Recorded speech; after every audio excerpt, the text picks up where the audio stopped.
പൂച്ച കരഞ്ഞതും ബാബുട്ടനായിരുന്നോ? അതെ, ആട് കരഞ്ഞതും പട്ടി കുരച്ചതും ഒക്കെ ഞാൻ തന്നെയാ. എനിക്ക് 20 മൃഗങ്ങളുടെയും 19 പക്ഷികളുടെയും ശബ്ദം ഉണ്ടാക്കാൻ അറിയാം. അപ്പൊ ആള് ഭയങ്കര മിമിക്രിക്കാരനാണല്ലോ. മിമിക്രി ഇഷ്ടാണോ? പിന്നെ ഭയങ്കര ഇഷ്ടാ. എന്റെ ഭാഗ്യം. എങ്കിൽ ദിവസത്തിൽ 24 മണിക്കൂറും ഞാൻ കുട്ടിയുടെ മുമ്പിൽ മിമിക്രി കാണിക്കും. അതിരിക്കട്ടെ, ഇതെന്താ എന്നോട് അടുക്കള ഭാഗത്ത് വരാൻ പറഞ്ഞത്?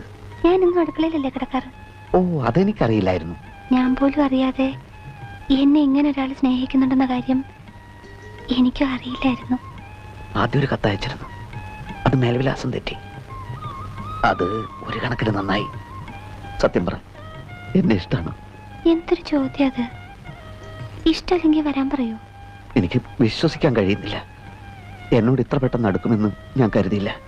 എനിക്ക് അവിശ്വസിക്കാൻ പറ്റാത്തത്.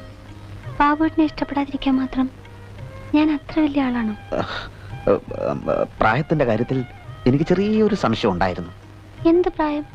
ബാബുവിന് എത്ര വയസ്സായി? 33. അല്ലല്ല, 29. അത്രയല്ലേ ഉള്ളൂ. എനിക്ക് 22 ആയി. 22? ഞാൻ വിശ്വസിക്കില്ല. സത്യമായിട്ട് 22 ആയി.